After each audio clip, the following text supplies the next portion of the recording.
The house my husband and I have lived in for a while now has an Airbnb next door as neighbors. It has been operating for close to a year now as an Airbnb. My husband and I often notice the guests coming and going.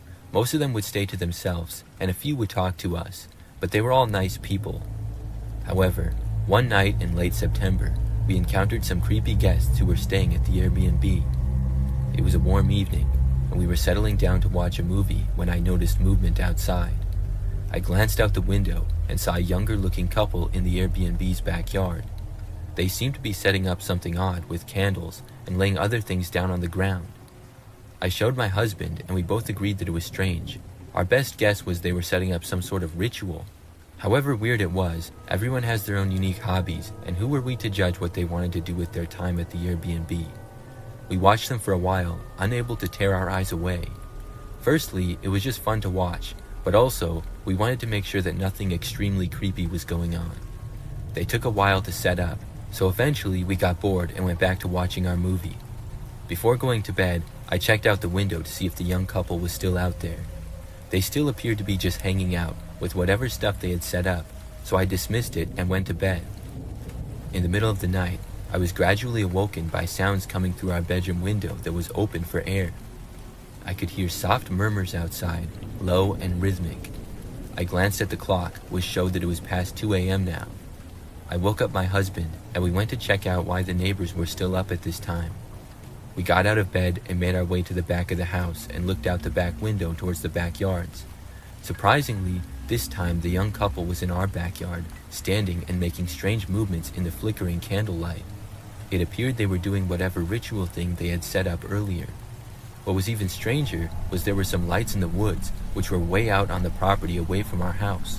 I guess the couple had set up some candles way out in the woods as well, but I wasn't sure. It didn't make sense. Somehow, it felt scarier to go outside and confront the couple about being on our property, rather than just let them continue what they were doing. We double-checked the house, locking all our doors and windows just in case before going back to bed. The next morning when we woke up, we cautiously walked into our backyard, checking to see if anything was damaged. It looked like the couple from the Airbnb had already left, since their car was gone. Everything was normal in our backyard, thankfully, besides a note that we found in the middle of the lawn pinned down by a rock. I bent down and picked up the small piece of paper and unfolded it to read it. It read, "Thank you for your participation. You have been blessed. Nothing major happened to us in our yard that night, but it was just really creepy in general. We left a message with the owner of the Airbnb, recommending not to let that young couple stay in again in the future if they tried to."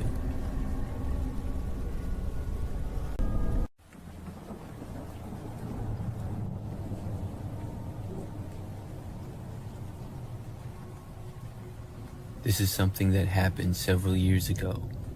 It was sometime in the fall, and one Friday afternoon, I went to a pumpkin patch with my girlfriend. This was our first trip to a pumpkin patch that year, and my girlfriend wanted to get pumpkins that we could carve. The place that we were going to also had some other things, like a walking trail, a souvenir shop, and a corn maze as well. But overall, it was smaller, and it wasn't one of those places that 1,000 people go to every weekend. This was more of a local farm. When we got there, it was right after the place opened and nobody else was there. We parked in a grass field, and it didn't even have any other cars in it. I noticed that there appeared to be one employee there, because there was a guy standing near the entrance of the pumpkin patch. I assumed him to be the owner of the farm. Before going there though, we walked down the path and the trail that it had around the farm. That took maybe 20 minutes or so. The path went around the farm and then ended right near the pumpkins. When we got there, I remember that we saw the guy standing there and said hi to him. He said hi as well. The man was about average height, was wearing sunglasses, a hat, and a t-shirt. Then we started walking through the massive field of pumpkins. I thought that it was a little bit strange that we were still the only people there, but it didn't really seem that crazy. There were a lot of pumpkins to choose from, so we wanted to get ones that were near perfect, and we took our time looking through them. I remember after walking down to one end, I noticed that the guy that worked there was kind of walking towards us. I didn't know why, but when he got like 50 feet away, he just kind of stopped and looked at the pumpkins. I looked over at him and then back to looking for a pumpkin. We went to basically all parts of the giant field. So when we were on another end a little while later, I remember seeing the guy kind of walking towards us yet again, but he didn't approach us that time either. He just stopped a ways away. I wasn't sure if he was watching us or what. Either way, it seemed kind of weird. A while later, we found one pumpkin for my girlfriend, and I was still looking for one for myself. I remember noticing that the man was just flat out staring in our direction. He was standing like right in the middle of the patch, just looking at us. The guy was beginning to give us the creeps a little bit, so we decided to wrap things up as quick as possible and get out of there. Within the next couple of minutes, I found the perfect pumpkin and we went up to buy them. By now, the man had gone back to his place at the little table that was near the entrance. When we reached him with our pumpkins, I put them on the table and I said hi to the man. He finally spoke again, saying hi in a quiet and sort of unfriendly way. I started to reach for my wallet, but the man then said that we could just have the pumpkins. I was shocked. I asked why, and he said that it was no problem and we could just have them for free. Well, I wasn't going to question it anymore, but it sure seemed odd. My girlfriend and I just said thanks to the guy and then we left. We walked out to the car and then got inside. I remember that I was driving off and I noticed that the guy was just staring at us. He was sure an interesting character to say the least. The whole farm seemed pretty strange that day. Well, the very next day after that, my girlfriend showed me something on her phone. It was a news story on some website. It said that a pumpkin farm, the same one that we had been to, had been the scene of a crime. The owner of the farm had been beaten by a man and locked in a shed. The man who did it had been on the run, but the farmer was able to get out of the shed and call police eventually, and they located the man within 12 hours on the other side of town. When I saw a picture of the man that was caught, it was the same guy who had been working at the farm. So we had talked to the criminal, and not even the actual farmer. I really couldn't believe it. That explained why everything was so odd. Obviously, we had no idea that any of that was going on. Looking back, I don't know what else might have happened, but I'm glad that we got out of there when we did.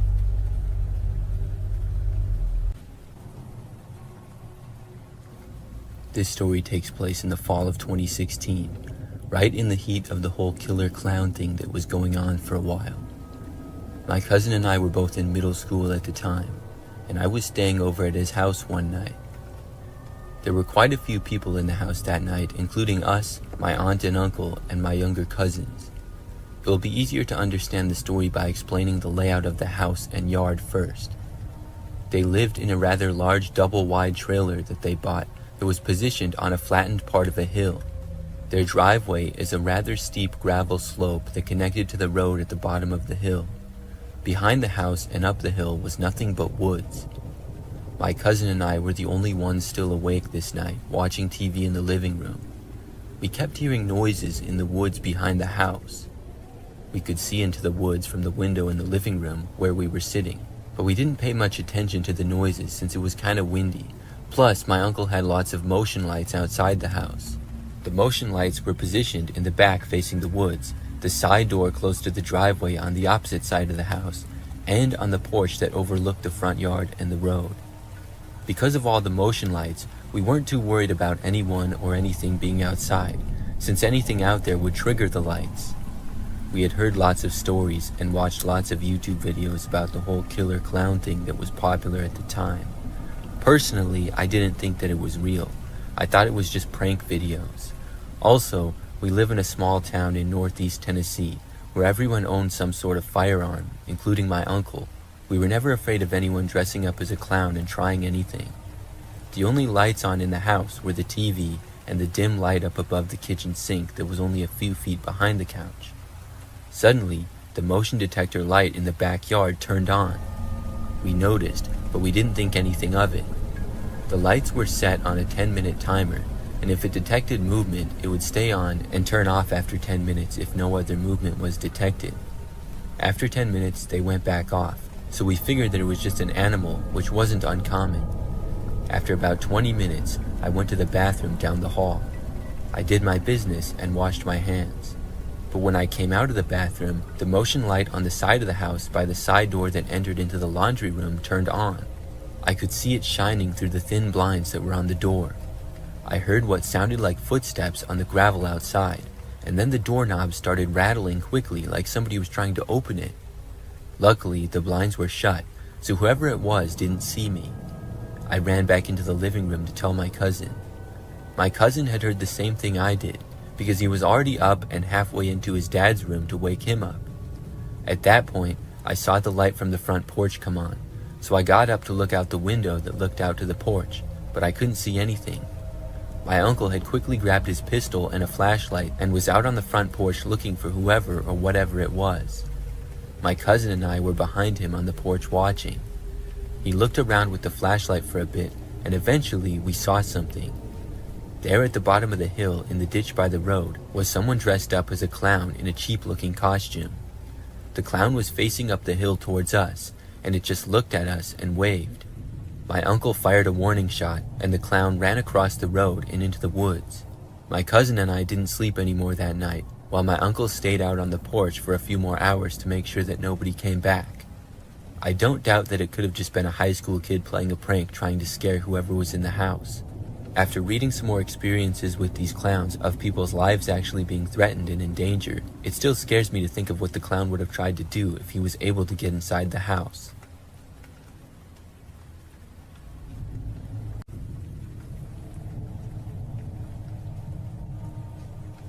A couple of years ago, my phone broke. It had been pretty old, and I was sort of meaning to get a new one. But after breaking, I had to find a new one fast. I thought about going to the store or looking online. But to try to save some money, I went on Facebook Marketplace. I also wanted to get one as fast as possible. I had heard there were a lot of good cell phones there for cheap. After maybe 30 minutes of looking, I found one. It was the same phone that I had before, but a few generations newer. The price also seemed very cheap compared to what it would be elsewhere. So at that point, I decided to send the seller a message saying that I wanted to buy the phone. Now, the seller's Facebook account was pretty mysterious. Their name was just JM. I clicked on their profile, and they did not have a profile picture. There wasn't much information about them either. Still, I didn't think that was too big of a deal, and I contacted them. It did not take long before I heard back. The seller, Jay, I guess, told me that I could buy the phone as soon as that night, and I agreed. I suggested that we meet at a local shopping center. However, Jay said they could not do that because they had kids and could not leave their house. Instead, I was supposed to come over that night. I said okay, and I agreed to it. I understood that people with kids probably wouldn't be able to just go whenever. So I was given an address, and that night I drove to it. It took maybe 15 minutes to get there. It was a little bit far away in an area that I had never been before. When I got to the address, I saw that it was a house that looked slightly run down, and there didn't appear to be any lights on inside. The whole neighborhood looked a little bit run down, and the houses had fairly large properties. I had no way of texting the seller that I was there because of my phone being broken, but I had my watch, and I was right on time for when we agreed. So I walked up to the front step and rang the doorbell. After maybe 30 seconds, the door started to open. There were two doors, a screen door and then an actual one. The inside door opened just a few inches, and I saw a woman was standing behind it. She told me to go around to the back and then close the door. So I walked around to behind the house and then entered a back door there. This led into a dimly lit kitchen area. The woman was there inside and sitting at a table. I entered and then sat down across from her. It appeared as though every light in the rest of the house was off. We both just sat there in awkward silence for a few moments. Then I mentioned the phone, saying I would like to buy it. The woman said that she would go and get the phone and got up. I kept sitting at the table. She left the room and I waited at the table. The whole thing so far had seemed really strange. As I looked around, I saw no signs of her having kids. So I waited at the table for at least a good 5 minutes. I didn't know what was taking so long. Did she lose the phone or something? I decided to ask. I called out asking if she was okay, and she called back from the other room saying yes, and it would just be a moment. So I kept sitting there, but then at least 5 more minutes went by. I was starting to feel nervous. It was just really strange. When she left the room, she didn't turn any other lights on either. I could barely see around the kitchen as it was. Eventually, I got impatient and I stood up. I walked to the end of the kitchen and to the entrance of what appeared to be the living room. There was no sign of the woman. I called out again, asking what was taking so long. This time, though, I got no response. I kept standing there looking into the living room, and there was a hallway at the end of it. It was really dark, like I said, but after standing there for like a minute, I thought I saw the woman cross the hallway. She did not bother to say anything or acknowledge me.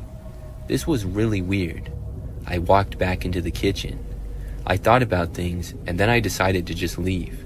This whole situation was creeping me out, and I didn't know what was going on. So I walked over to the back door, left, and then walked back out to my car. When I did, I looked back at the house. I saw now that one of the lights was on in a front window which hadn't been before. The woman was looking out of that window and staring at me from inside. It just really creeped me out. I got back inside of my car and drove home.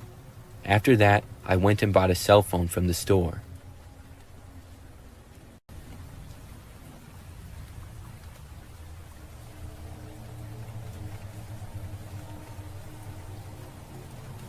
It started one Saturday afternoon when I was sitting in my living room, scrolling through social media. I switched to a new phone and a new number a few months ago.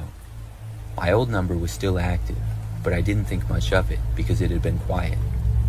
Suddenly, my phone buzzed, and when I looked down, I saw it was a text from my old number.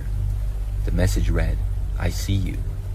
It was odd because I thought it was just some spam or a wrong number, so I shrugged it off. A few hours later, another message came through saying, "You don't remember me?" I had forgotten to change my number on a few accounts, so it was possible that somebody had gotten a hold of it.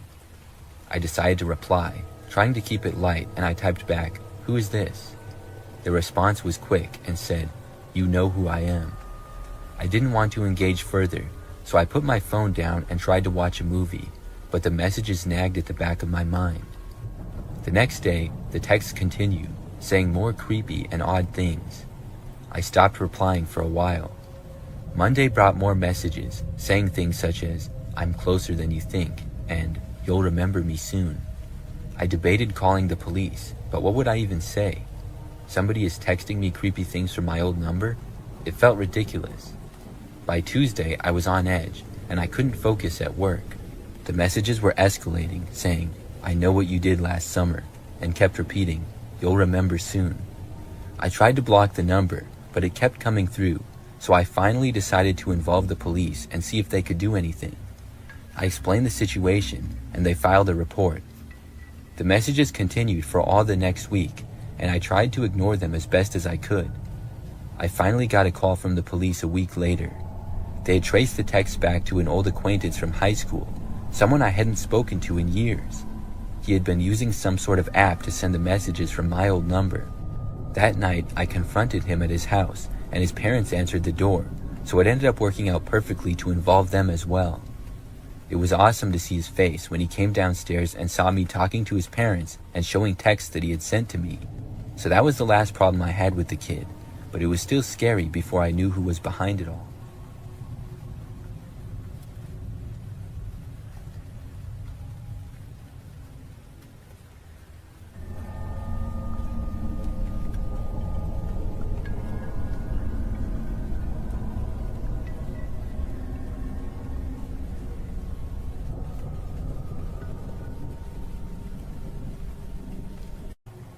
I was selling a desk on Facebook Marketplace a few years ago. It was a pretty nice desk in my opinion, and I had bought it from IKEA just 2 years prior. However, I was going to be moving and I decided to get rid of it. During this time, I lived in a smaller house by myself. I remember that after I made the listing for the desk, it took a couple of days before I got any responses. When I did, I got a message from a man named Charlie. He said that he wanted to buy the desk. There wasn't a whole lot of conversation between us other than that. I was happy that somebody wanted to buy it, and I made sure that he was good with the price, which he said that he was. I thought the price was reasonable, so I was glad to hear that, and then I gave him my address. We agreed that he would come by the next evening at about 5 o'clock. And when the next evening rolled around, I had the desk just inside of my front door for Charlie to come and buy. He got there at about 5, and I let him inside of my house. Charlie was skinny with somewhat curly blondish hair. He was wearing a sweatshirt. After we said hi to each other, I showed Charlie the desk and I told him that I could help him take it to his car. Charlie went up close to the desk and looked at it. After a short time, he told me that the desk did not look like it did in the pictures. I asked him what he meant. I was very confused because it was exactly the same as the pictures. I had taken them just days prior when I had listed the desk, and I really hadn't touched it since. Charlie said that it just wasn't how he thought it would be. Then he said that he decided not to buy it. I was disappointed, but I said okay. Then he turned and left. I was confused by what he had said. I'm not sure what exactly he was expecting, because in my opinion, the desk was just as it was advertised in the listing. I decided to just move on, and hopefully somebody else would want to buy it. So the night went on, and I ended up staying up pretty late. It was nearly midnight. I was in the other room, and I heard the sound suddenly of somebody trying to open the front door. When I heard this, I walked over and looked out of a front window. I saw a man standing there, wearing a hat that was mostly covering his face. But I then realized that this was Charlie. I didn't know what he was doing. After literally trying to open my front door, he then walked away, but he didn't leave. Instead, he walked around to the back side of the house. He tried that door, which thankfully was locked. After that, things were quiet for a bit. Then he returned to the front. This time, he actually knocked on the front door of the house, but I was not going to answer it. After being at the front door, he moved to several windows. It seemed like he was trying to look inside. I had covers for most of them, but I could still see his shadow on the other side. After he was still in my yard prowling around for that long, I decided to call the police. I told them the whole story, and within 10 minutes, an officer was there. Meanwhile, Charlie had stayed there the whole time. When the police arrived, he tried running, but was quickly caught. He did not break in, and I think he ended up getting off for the most part. I have to think, though, that he was trying to find a good place to break into my house. I'm really glad that he didn't.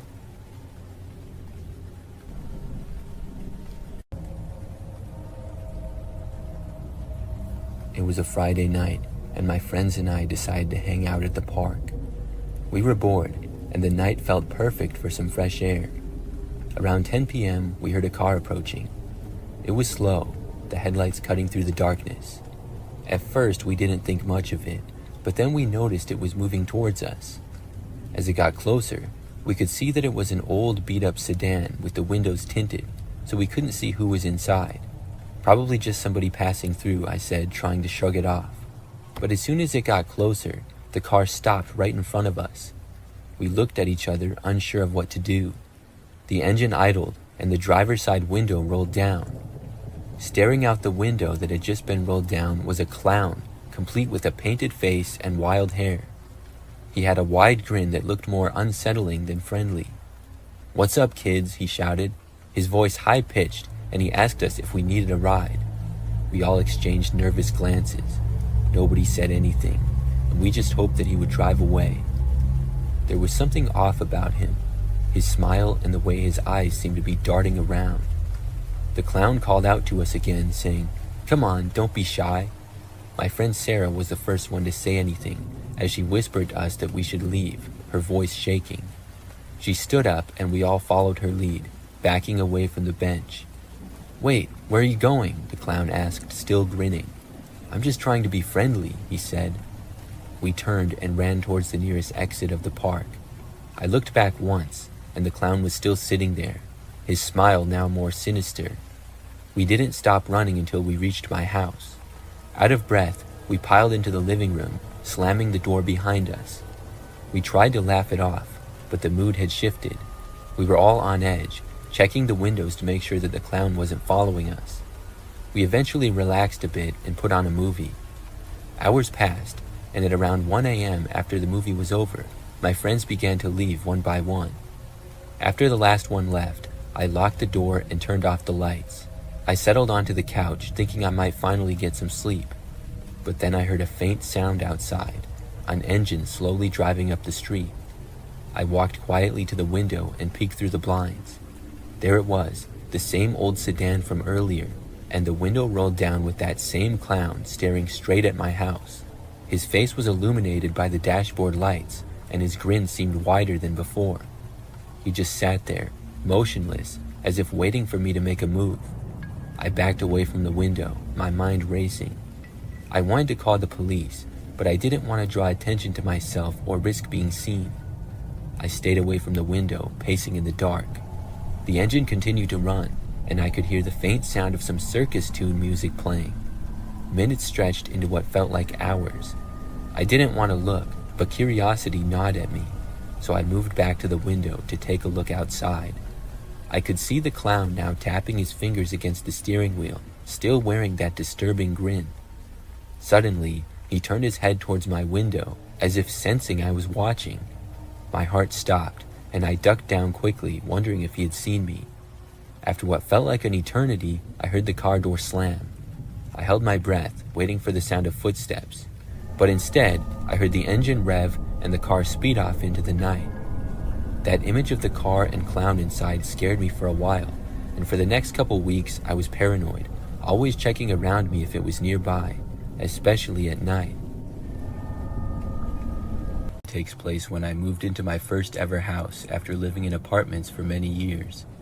I was excited to have my own house with a small yard as well. The house was not the nicest one ever, but it was decent. The neighborhood was pretty typical. There were a bunch of houses on both sides of a quiet street with fairly small yards. After moving in, I was working on unpacking everything one day, and I got a knock at the front door. I went over and saw a woman standing on my front step. I answered the door to her, and she said that she saw that I had just moved in. She had a box of cookies and gave them to me as a welcome gift. I thought that it was really nice of her, and I told her thanks. We talked for a short time, and she told me that she was my neighbor and lived down the street. Then she left, and I went back inside. I remember that a few days later she showed up at my house again. This time, the woman asked me if she could borrow a screwdriver and said that she didn't have one. I did, so I went and got it and gave it to her. We chatted for a very short time about basic stuff, and then she left. I remember when she was walking away though, I was expecting her to live maybe next door or right across the street. But I saw her turn and walk down the street, and then go so far down that she went out of my sight. I didn't even see what house she went in. I still assumed her to live on the street, but I was kind of surprised that she didn't live closer. So the next day she brought the screwdriver back. When she did, I asked her where she lived exactly. She just told me that she lived down the street, not too far. I remember asking which house, and she just kind of pointed and said you couldn't quite see it from here. So a short time later, she left again. I watched her walk away, and I even walked a little farther out to see where she was going. Well, she literally walked to the very end of the street, and then left the block going to another street and went out of my sight. I was very confused. Why did she keep coming to my house? And how would she even know that I moved in if she didn't even live on my street? So I remember that one of the days after that, I was mowing my lawn. It was a weekend, so my next door neighbor happened to be mowing his lawn as well. We both finished at around the same time and met each other. We got to talking a little bit, and he said that he had been living in the neighborhood for over 20 years. I mentioned the lady to him, and I asked him who exactly she was, and after I described her in the best detail that I could to the guy, he said he had no idea who I was talking about. He thought that the situation seemed strange. So for a few days after that, I didn't see the woman or anything. But then, one day, I had work in the city. I worked in a pretty typical office building downtown. So the really weird part is that after work, I was walking down the street to get to my car. I saw this car parked on the side of the road amongst many others, but I saw a woman behind the wheel of one of them who appeared to be the same woman who was my neighbor. She was sort of far away. She appeared to look at me for a second and then look away. And when she was looking away, I didn't have a good view of her at all. I kept going and I soon made it to my car. I was not at all 100% sure that this was the same woman, but it sure looked a lot like her, and I tried to tell myself that I was just being paranoid. Well, I saw her again several nights later. It was pretty late at night, and I was staying up much later than usual. I remember that I was watching this one movie that was on TV. So when it was over and I was finally going to bed, I happened to walk past the living room window in the front side of the house. As I did, I saw someone walking on the sidewalk out front. It was a woman, and it was strange for anybody to be out this late. But when I looked closer, I saw that it was the same woman who I kept seeing. I was so confused by this that I was just standing there staring at her. She then turned and looked at me. When she saw me, even from far away, I saw a surprised look come over her face. Then she started walking off rather quickly. I actually went over to my front door and opened it up. I was so confused that I wanted to just ask her what was going on. When I opened the door, I went outside and stepped out into the yard. The woman turned and looked over her shoulder as she was walking away. I called out to her, asking what was going on. She did not stop, but instead turned back and started running. She ran out into the street, and I got to the end of my yard, but I didn't leave my property. I was not going to chase after her, but I wanted to see where she was going. The woman then ran to a car that was parked on the side of the street, across and a few houses down from mine. Then she got inside and quickly drove away. I was left as confused as ever. If she was my neighbor, why would she be driving away from here? I just went back inside and went to bed, and surprisingly, after that, I never saw the woman again. I'm still very confused about it. I'm not sure who she is or what she wanted.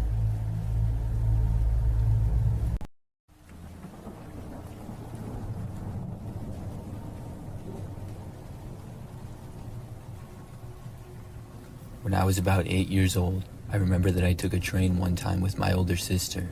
She would have been 15, I think, and we were going to visit our grandparents.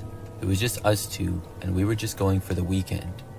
Our grandparents lived a few hours away, but there was a train route that went from our city to theirs. My sister and I liked trains, so we wanted to take the train there, and our parents agreed. I remember that we first got to the train station in our city, and it was pretty busy there. Soon we boarded the train and got into our seats. The ride was pretty smooth, and we sat by the windows and watched things go by. I would say that the train was almost completely full with passengers. When we arrived in our grandparents' city, we got off the train along with most of the other people. Some of them were staying to go to the next stop though. So my sister and I walked into the train station, and I guess our grandparents were not there yet to pick us up. As we waited, my sister said that she was going to use the restroom. I didn't have to go, so my sister walked off and I kept standing there. I looked around the station, and it was very busy with lots of other people around. After about 2 minutes or so, I remembered that this woman approached me. I didn't know who she was, but she pointed out to the train and said that my sister was boarding it. I figured that we had to go back on the train, and this wasn't our stop, so I started to walk over. The woman then went with me to the train, and we both started to get back on. Now, to this point, I had just kind of been following my sister. I was young, and I didn't know exactly which stop was ours or which city we were even in. I just figured that I hadn't seen my sister after she had come out of the bathroom. So I actually got back onto the train and then went back to my seat, but I didn't see my sister there. I was confused, so at that point, I started looking around the train, thinking maybe she switched seats. The woman who was with me was sitting in the next row over. I didn't ask her where exactly my sister had gone or anything. Instead, I was just silently looking around. After about a minute, I actually saw my sister. She was walking just outside of the station and seemed to be looking around, probably for me. I got up and started to walk for the doors of the train. When I stood, the woman also stood up and asked me where I was going. I told her that my sister was not on the train, and I started walking away. The woman did not say anything back to me. She also didn't go after me or anything. I left the train and then walked over to my sister. I was very confused at this point. But when I reached my sister, she asked me what on earth I was doing back on the train. I told her how the lady told me she had been on, and I figured that we had to take the train to another city. My sister told me that we were in the city that our grandparents lived in, and she didn't know what that lady was talking about. I realized at that point that I may have avoided something bad. The train left a very short time after that, and we got picked up by my grandparents. Looking back at that, I'm really glad that I saw my sister and got off the train when I did. Many years ago, I used to live in this crappy apartment by myself. I had a 1-bedroom, 1-bathroom unit on the second floor of the building. During the time of this event, I'd been living there for over a year. So one night, I was by myself, and I had been home for several hours. It was about 9 o'clock at night or so, and I was hanging out in the living room. I remember that I kept hearing the sound of somebody walking down the hallway. Like I said, the apartment was not the nicest, and it was kind of old, so the walls were pretty thin, and you could hear whenever somebody walked down the hallway. But it wasn't a big problem, because the building was usually pretty quiet, and there were maybe 10 or 12 units total on my floor, so it didn't happen very often where people would walk by. but I seemingly heard somebody walk back and forth down the hallway about 10 times in the span of like 5 or 10 minutes. After hearing this person walk by, I got curious as to what was going on. I got up and walked over to my door and then looked out of the peephole. After looking out for maybe 10 seconds, I heard footsteps. Then I saw a man walk down the hallway right past my door. He was kind of tall, thin, and had sort of long hair, and I didn't recognize him as anybody who lived there, but I figured that he probably did. After walking past my door, he went down the hallway. I kept watching for a little bit, and then I started to walk away. But I heard the footsteps then coming back, like he turned around, so I walked back over to the door and looked out of it again.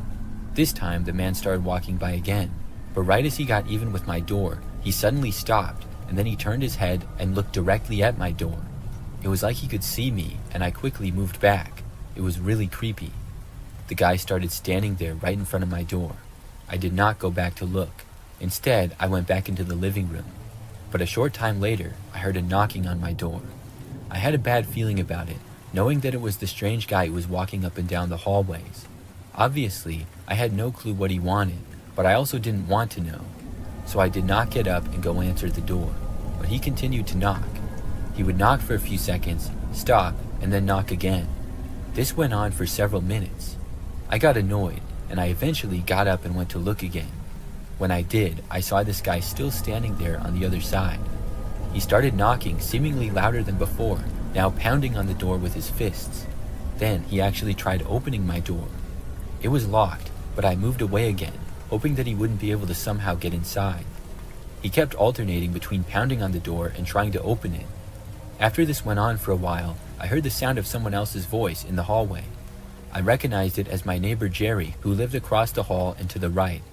The guy stopped banging on my door, and I heard the two of them talking. Then, all of a sudden, I heard some shouting and what seemed like an altercation. I went over to the door, and this time I opened it. I saw Jerry laying on the ground, and just barely saw the other guy sprinting to the end of the hallway and then leave. I went over to Jerry and asked if he was okay. Jerry said that the guy had punched him in the face and attacked him. I went and called the police, and then Jerry and I waited for them. Jerry was fine, but he said that he had wanted to see what all the racket was about because he heard the guy knocking on someone's door. He went out and questioned the guy, and he said at that point the guy just attacked him. The police looked around, but the guy had left the building. After that, the man did not return. I don't know why he was trying to get into my apartment, or what he was even doing there. I feel bad that Jerry got beat up, but I'm glad that he was okay.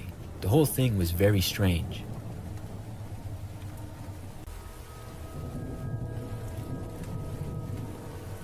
Several years ago, I moved into a new apartment.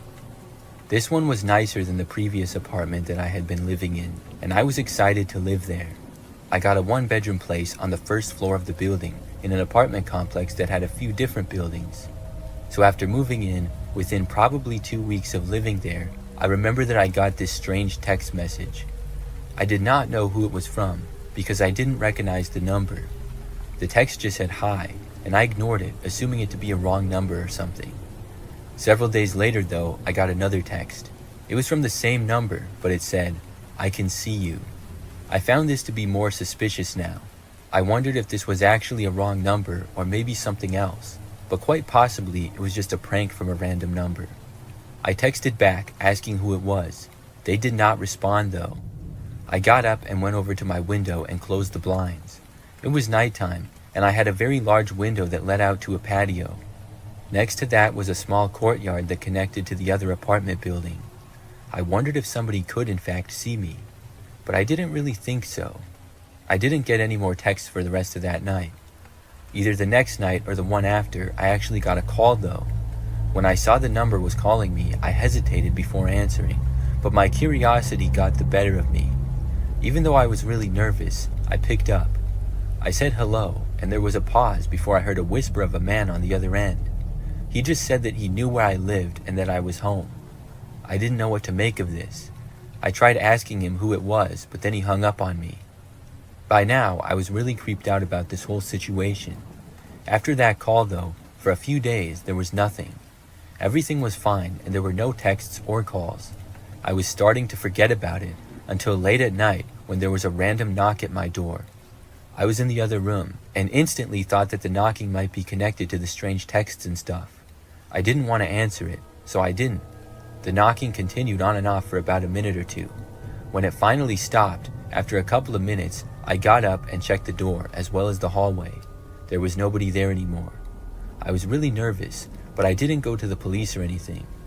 For the next few days, nothing happened, and things were actually fine for a few weeks after that. It had all stopped, and I was really happy about it, but I didn't know why. Then I ended up finding out something crazy. There was this guy who lived in the apartment complex, and he had been arrested for stalking a woman who lived in the next building from mine. When I heard the details of the case, it sounded very similar to me. He had texted and called her repeatedly before somehow entering her apartment one night. She managed to escape and call police, leading to the guy being caught. When I heard this, I realized why it had stopped, because the man was caught. I'm really glad that they got him when they did.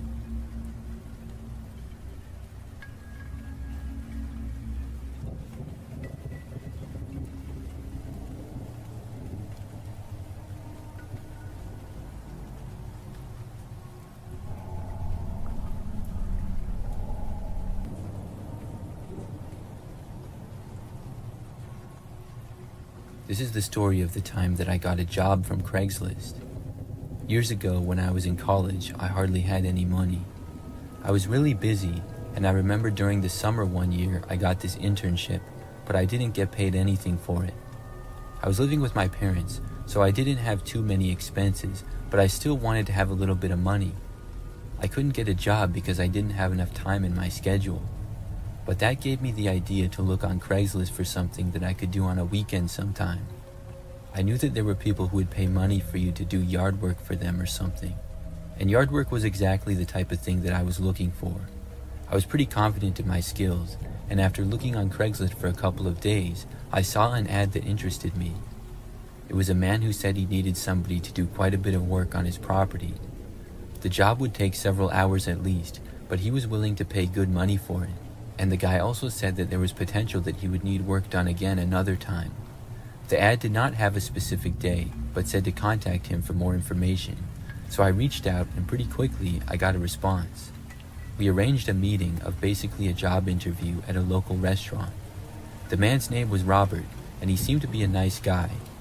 He said that he owned several houses in the general area. Some he was fixing up to sell, and others to rent. He recently bought a house that needed a lot of yard work done to the property.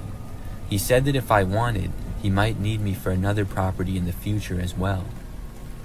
The man asked me what day I would be available to work, and I told him. So he gave me the address of the house and said that I could have the job. When the date we agreed on several days later came, I drove to the house and got there when I was supposed to. Robert was not there, but he was at another one of his properties. He said that when I was almost done working to text him and he would come by and pay me. Then I started work. The property of the house was a little bit out there in the country. I was supposed to mow the grass, do some weeding, pick up all the tree branches and stuff in the yard, and then plant a bunch of these flowers that the guy had. The yard was pretty large in both the front and backyard, and at the end of the backyard was a large woods. I'm not sure if that was still his property or not, but I believe at least part of it was. It was definitely a lot of work, but I didn't mind it too much. About an hour in, when I was mowing the grass on the guy's riding mower, I saw something off. I was in the backyard and a good distance away from the house, but I saw what looked like a man staring at me from inside a window to the house. It really took me by surprise, because I was under the impression that the house was empty. I thought that maybe someone was renting the place or something like that. As I kept mowing, I looked over a few more times. When I got a little closer, the man suddenly moved away from the window. I didn't get a good look at him, but later on, I remember that I was mowing in the front and I saw him again. He was once more staring in my direction. When we made eye contact, he didn't move away this time. Instead, he continued to stare at me. I had to look away because it was really weird. I tried to just ignore it though. Soon I finished with the lawn and then went on to the gardening. Once more though, as I was doing this, I noticed the guy staring at me. Not too long after that time, I remember that I got a call from the owner of the house. He was just asking me how things were going and said that he would come by in a little bit. I said that it was going good, but then I decided to ask him if somebody was renting the house. The man said no, the house was currently vacant. I told him how there was a guy inside that kept staring at me. The man told me that he was going to call the police and he was also going to come over as soon as he could. He recommended that I go to my car and wait in there until the police arrive. I took his advice, and I stopped working and went to my car. I was parked on the side of the street out front, and I kept looking to the windows but no longer saw the man. About 10 minutes later, the police arrived, followed by the homeowner about 2 minutes after that. He opened up the house for the police, and they went inside. About 10 minutes later, they came out and said that the place was empty. The man must have left. I was very confused because I hadn't seen him leave, so it had to be out the back. Robert went inside and said that he saw evidence that somebody else had been there. I didn't go in the house, so I don't know if something was stolen or what, but I was glad that he didn't think I was crazy or making it up. The police looked around the front and backyard briefly and then left. Before Robert left, though, he said that he trusted that I would finish and he paid me. I was in fact going to finish, so I stayed there and I continued gardening. I was almost done, and it took me only like 20 or 30 more minutes to finish. When I was done, I was taking the weeds and tossing them in the woods like I was supposed to. As I approached the entrance of the woods, I saw the man again. He was standing pretty deep in the woods, partly behind a tree. I'm not sure if he knew that I saw him or not. I tried to play it off, and I calmly walked away. I was really glad that I was done with work. I quickly went to my car and then left. I called Robert and told him that the guy was back. After that, I went home. I'm not sure who that guy was or how he got into the house, but that was a really creepy experience.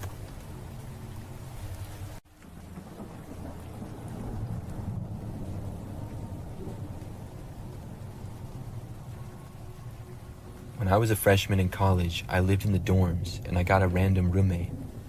I thought that it would work out fine because I get along well with most people and make friends pretty easily. I figured that my roommate would probably get along with me as well, even if we didn't like the same things. Obviously, I hoped that he would have similar interests and maybe we could become good friends, because I didn't really know anybody else at the university that I was going to at the time. Well, when I moved into the dorms, my roommate was not there.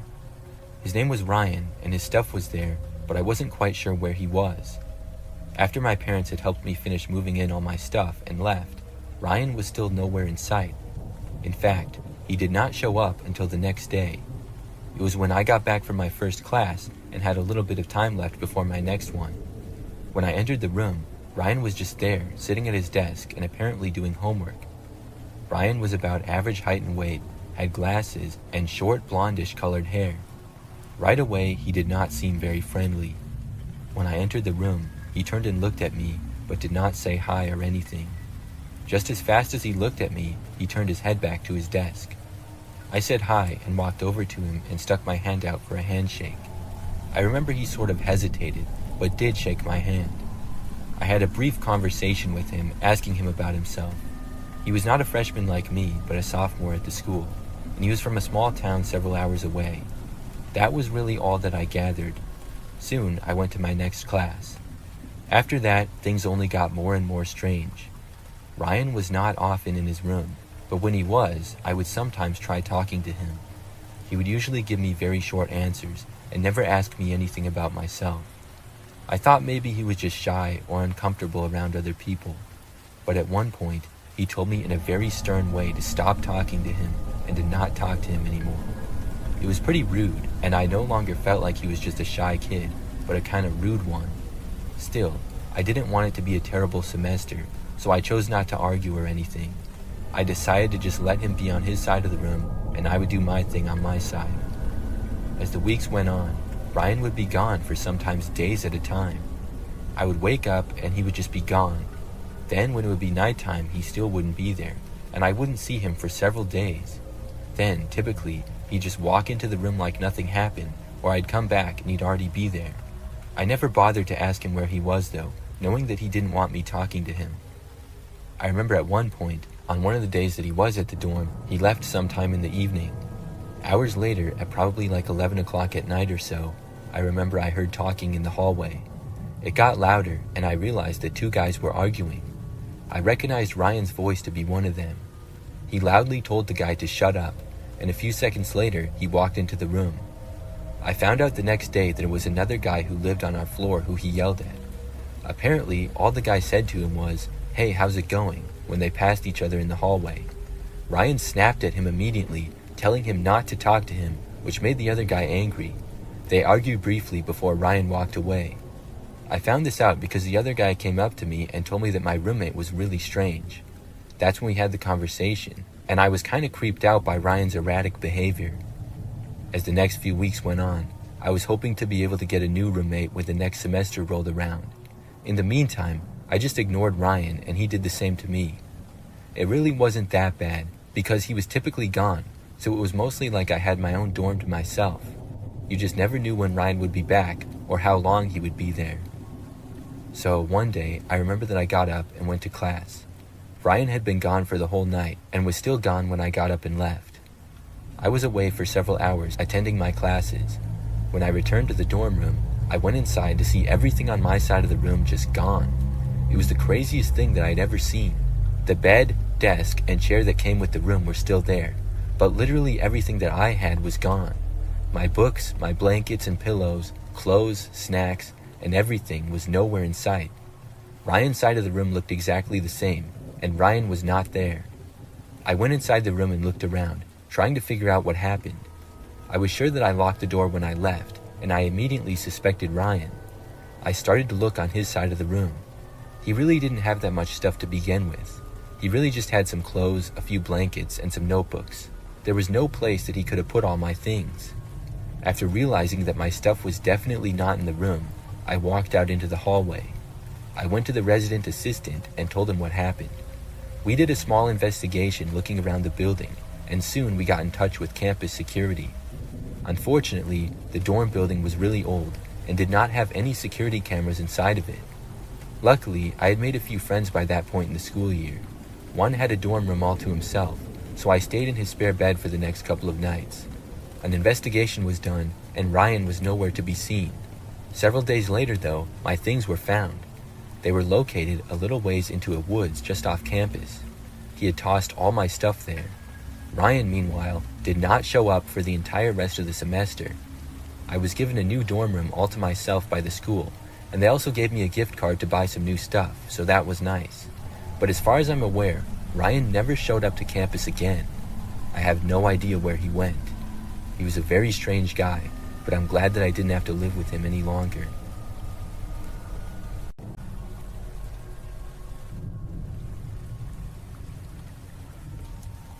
For a while when I was younger, I had a roommate. We shared a small 2-bedroom house together just outside the city. I didn't know the guy until I moved in, but I didn't have any money and I needed a roommate to afford renting the house, so that was the only reason that I lived with him. We both paid half the rent of the house, and the place was not very nice and pretty cheap. The guy's name was Ben. When we first moved in, we seemed to get along decently. For the first few days, we mostly just stayed in our own rooms or were gone at work. I did run into him in the kitchen once and we talked briefly. He seemed alright. However, about a week or two into living there, and one night I was awoken to the sound of somebody banging on my bedroom door. It was loud enough to wake me, and it continued, so I called out asking who was there. I figured that it had to be Ben, because who else would be in our house? The knocking stopped at that point, but nobody responded to me. So I got up and I walked over to the door, but when I opened it, nobody was there. I looked down the hallway and Ben's door was shut. I figured he had done it, but I didn't know why. Maybe it was a prank. He just didn't seem like the type of guy to pull that kind of a prank though. I went back to bed at that point. When I got up, Ben had already left for his job, and I forgot to talk to him about it anyways. But the next night, basically the same thing happened again. I once more was awoken in the wee hours of the morning to a banging on my bedroom door. This time I was more frustrated, and I called out, "What?" The knocking stopped, and I got up and ran to the door and opened it. When I got there, nobody was in the hallway again, but I looked and saw Ryan's door closing. I went over and knocked on the door, but he didn't answer. I asked what his deal was, but he still said nothing. I thought about barging into the room and giving him a piece of my mind, but I decided not to. I just walked back to my room and returned to sleep. Maybe Ryan was a sleepwalker and that was the explanation. Although sleepwalkers don't generally act that way as far as I'm aware. They're not called sleep pranksters. So the next morning, I wanted to confront Ben, but once more he was gone when I woke up. That night, again, I was awoken to a knocking. This time, I got right out of bed and marched over to the door and opened it. When I did, Ryan was standing right there on the other side. He looked at me, and I asked him what his problem was. Ryan then shoved me backwards before running off to his room. I went after him and tried opening his door, but it was locked. I banged on it for a while, but he didn't answer. So then I just went back to bed again. I was planning on finding a way to move out as soon as possible. The next morning, Ben was not gone yet. When he left his room shortly after I got up, I confronted him. I asked him what on earth he was doing. Ryan said flat out that he didn't like me and he didn't want to live with me. I told him that I was going to move out as soon as humanly possible. Within a few days, I had found an apartment and moved there, which was good because I didn't like living in that house anyways. The apartment was more comfortable. In the meantime, Ryan did not bang on my door at all for the last few nights that I lived there.